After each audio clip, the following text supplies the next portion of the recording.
আপনি বা উনি এই মুহূর্তে কিন্তু আপনাদের এনার্জি প্রচণ্ড ভালো।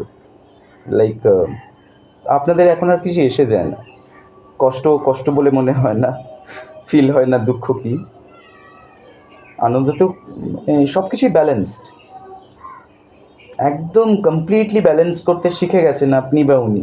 বিকজ আপনারা সেম পেজেই আছেন, আর সেম পেজে না থাকলে তো আপনাদের মিলন হবে না। জানেন তো এই কথাটা, এই গানটার লাইনটা মনে চলে আসে। আমি খুব ফেভারিট আমার এটা।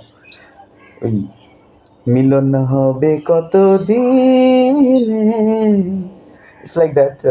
সিরিয়াসলি খুব ব্যালেন্সিং মোডে এসছেন। এবং কেন গানটা করলাম, I just want to mean you guys, that is the only reason. আমি ফিলিংসটা নিয়ে আসার জন্য আই মেক আই মানে আমি গানটা করলাম। লাইক তিনি ভাবেন আপনি হচ্ছেন ওনার গোটা